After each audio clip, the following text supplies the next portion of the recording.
यदि कोई अपरा एकादशी व्रत का पालन करता है तो उसे भगवान विष्णु की अपार भक्ति प्राप्त होती है।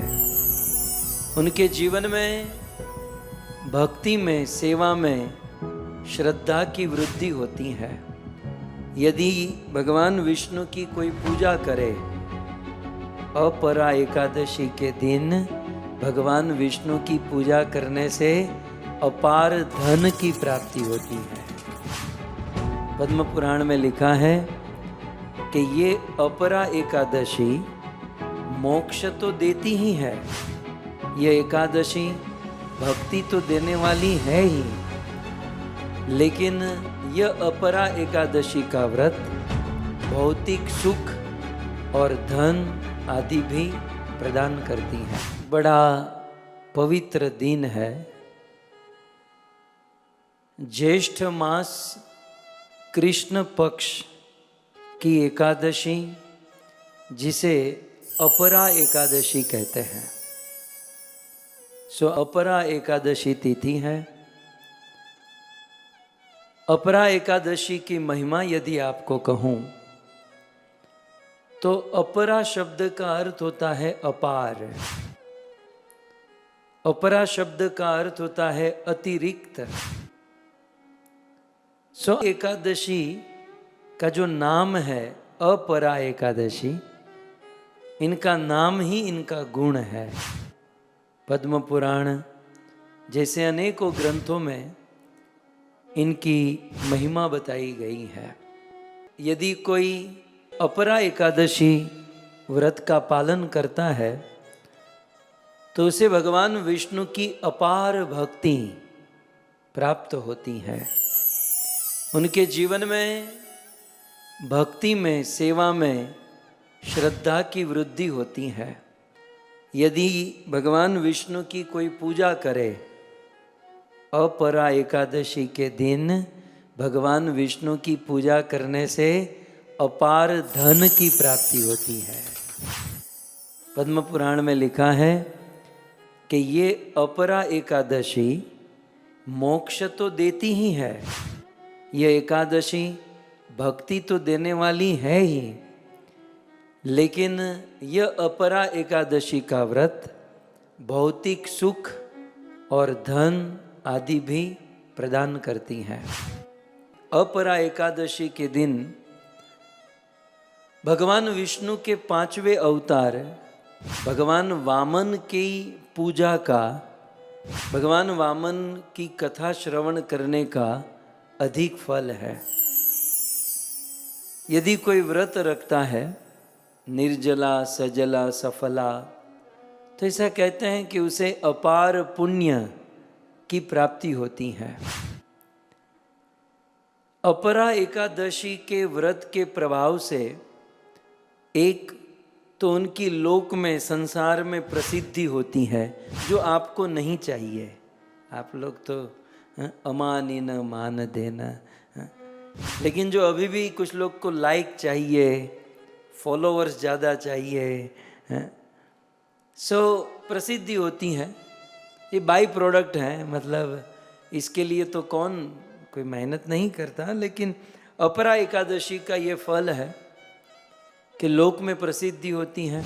ऐसा कहा गया है, जाने अनजाने में, वर्तमान में या भूतकाल में या भविष्य में, यदि कोई ब्रह्म हत्या का पाप करता है, और बहुत बड़ा जघन्य पाप माना गया है ब्रह्म हत्या का पाप, व्रत करने से ब्रह्म हत्या का पाप से वो मुक्त हो जाता है। यदि ऐसा पाप किया है कि वो अगले जन्म में प्रेत बनने वाला हो, तो वह प्रेत योनि से भी मुक्त हो जाता है। दूसरों की निंदा करने से जो पाप लगता है, आप लोगों ने तो कभी किसी की निंदा की ही नहीं होगी, आप तो निंदा क्या है वो जानते ही नहीं होंगे, लेकिन जाने अनजाने में यदि किसी की निंदा हो गई है, उस पाप को यदि धोना है तो अपरा एकादशी व्रत का पालन करना चाहिए। 4 रेगुलेटिव प्रिंसिपल जो भागवत में लिखे गए और शिल प्रभुपाद जी ने कहे, वो तो हम लोग अभी अभी से शुरू किए हैं ना। पहले तो जोर शोर में जो आया खा लिया, जो भी कर लिया है। लेकिन कहते हैं अपरा एकादशी करने से वो चारों नियम जिसका पालन हमने पूर्व में नहीं किया और उसका जो पाप है उससे हम मुक्त हो सकते हैं। झूठी गवाही देने से, असत्य भाषण करने से, झूठा वेद पढ़ने से, गलत गलत बातें करने से, दूसरों को ठगने से जो भी पाप लगता है वह भयंकर पाप आज अपरा एकादशी व्रत का पालन करने से नष्ट हो जाता है। ऐसा कहते हैं कि युद्ध क्षेत्र से यदि कोई क्षत्रिय भाग जाए तो उसे नरक में जाना पड़ता है? युद्ध से यदि कोई भागे तो उसे नरक में जाना पड़ता है। लेकिन युद्ध से भागा हुआ व्यक्ति अपरा एकादशी व्रत का पालन कर लेता है तो वह नरक में जाने से बच जाता है। एक बहुत बड़ा पाप आजकल हो रहा है, कुछ लोग को पता है? कौन सा पाप? किसी गुरु के आश्रय में रहकर हम लोग विद्या प्राप्त करते हैं, किसी गुरु के आश्रय में रहकर हम लोग ज्ञान ग्रहण करते हैं, और फिर जब थोड़ा बहुत ज्ञान और विद्या हो जाती है तो फिर उसी गुरु की निंदा हम शुरू कर देते हैं। जिस गुरु से ज्ञान मिला, जिस गुरु से भक्ति मिली, जिस गुरु से हमें बहुत कुछ मिला, हम उस गुरु की निंदा करने में भी रुकते नहीं हैं, और ये बहुत बड़ा पाप माना गया है। और ऐसा व्यक्ति सीधा नरक में जाता है। प्रहलाद महाराज, ध्रुव महाराज ने तो कहा कि उसकी तो नरक में भी जगह नहीं मिलती। ये जघन्य पाप है। गुरु अपराधी, गुरु द्रोही इसे कहते हैं। लेकिन पुराणों में लिखा है कि आज अपरा एकादशी व्रत का पालन करने से गुरु द्रोह जैसा बड़ा पाप से भी व्यक्ति मुक्त हो जाता है। हमारे भारत में तीर्थराज पुष्कर है। पुष्कर में, और वो भी कार्तिक महीने में स्नान करने से जो फल मिलता है, गंगा में स्नान करने से जो फल मिलता है, वही फल अपरा एकादशी के दिन व्रत करने से प्राप्त हो जाता है। बुधवार के दिन गोमती नदी में स्नान करने का फल, और कुंभ में केदारनाथ के दर्शन का फल, और सूर्य ग्रहण में बद्रीनाथ धाम में नर नारायण के दर्शन का फल, ये तीनों मिलाकर जितना फल मिलता है उतना फल एकमात्र अपरा एकादशी व्रत का पालन करने से मिल जाता है। ये सब श्लोकों में लिखा है, मैं केवल उसका ट्रांसलेशन कर रहा हूं। जो फल हजारों गाय, हाथी और घोड़ा दान करने से मिलता है, और साथ ही साथ सुवर्ण दान करने से जो फल प्राप्त होता है, वही फल अपरा एकादशी के दिन व्रत करने से मिलता है। अपरा एकादशी का व्रत पाप रूपी वृक्ष को काटने के लिए कुल्हाड़ी के समान कहा गया। पाप रूपी अंधकार को दूर करने के लिए अपरा एकादशी का व्रत सूर्य के समान कहा गया है।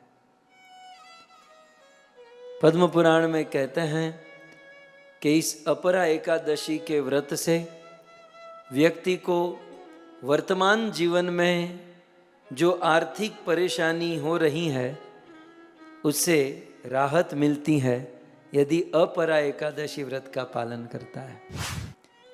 और अगले जन्म में, वैसे तो इसी जन्म में भगवत प्राप्ति मुक्ति निश्चित है, लेकिन कुछ अधूरा रह गया तो अपरा एकादशी का व्रत प्राप्त करने से अगले जन्म में धनवान कुल में जन्म प्राप्त होता है। सो अपरा एकादशी की ये सब महिमा है। बहुत सुंदर कथा है। एक राजा थे जिसका नाम था महीध्वज। क्या नाम था? वो तो हमको ही याद रखना है ना, आप लोगों तो क्या है? महीध्वज, ठीक है। लेकिन और ये महीध्वज राजा बहुत बड़े धर्मात्मा थे। लेकिन इसका छोटा भाई जिसका नाम था वज्रध्वज, ये थोड़ा सा उल्टी खोपड़ी का था, क्रूर था, अधर्मी था और अन्यायी था। कौन? वज्रध्वज। और महीध्वज बड़ा भाई धर्मात्मा था, भक्त था। अब ये छोटा भाई वज्रध्वज अपने बड़े भाई महीध्वज से द्वेष करता था, द्वेष रखता था। बड़ा भाई है, मुझसे आगे निकल गया, शासन करता है, ये है वो है, बहुत सारी परेशानी थी। तो एक दिन वो छोटे भाई ने, उस पापी वज्रध्वज ने क्या किया, एक दिन रात को बड़े भाई महीध्वज सो रहे थे, अपने भाई को, सोए हुए भाई को तलवार से मस्तक काट दिया, उसे मार दिया। और उसके शरीर को रातों रात एक जंगली पीपल, उसके राज्य में पीपल का पेड़ था, वहां खड्डा करके गाड़ दिया। अब अकाल मृत्यु थी, कोई नेचुरल डेथ तो नहीं थी। सो अकाल मृत्यु होने के कारण वह महीध्वज मरने के बाद प्रेत बने और वो पीपल के नीचे रहने लगे। धीरे धीरे दिन, महीने, साल बीते। वेदव्यास मुनि लिखते हैं ये कथा। एक दिन धौम्य नाम के ऋषि, धौम्य ऋषि विचरण करते करते उस पीपल के पेड़ के पास आए और समझ गए कि यहाँ कोई प्रेत बैठा है। तो अपने भजन के, भक्ति के प्रभाव से वो प्रेत से बात करने लगे। उस प्रेत ने ये अपनी सारी घटना बताई। तब उस प्रेत ने कहा कि मुनिवर, आपने मुझे यहाँ पर देखा और मेरे से बात की। अब जब इतनी कृपा की है तो इस प्रेत योनि से आप मेरा उद्धार कर दीजिए। सो धौम्य ऋषि के हृदय में दया आई और महीध्वज जो प्रेत बने थे उसका उद्धार करने के लिए उन्होंने क्या किया? अपरा एकादशी का व्रत किया। धौम्य ऋषि ने आज के दिन अपरा एकादशी का व्रत किया। और अपरा माने अचला, अटल।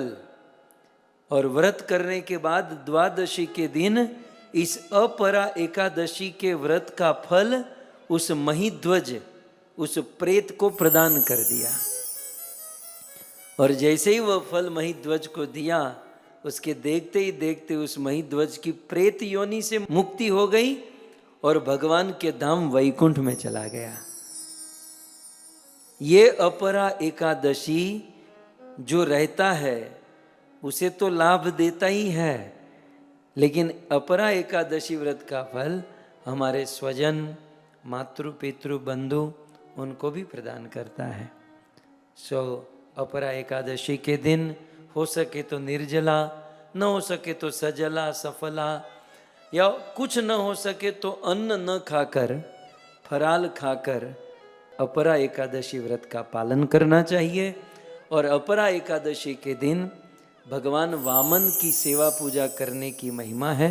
भगवान वामन की कथा सुननी चाहिए, उनकी पूजा करनी चाहिए। सो अपरा एकादशी की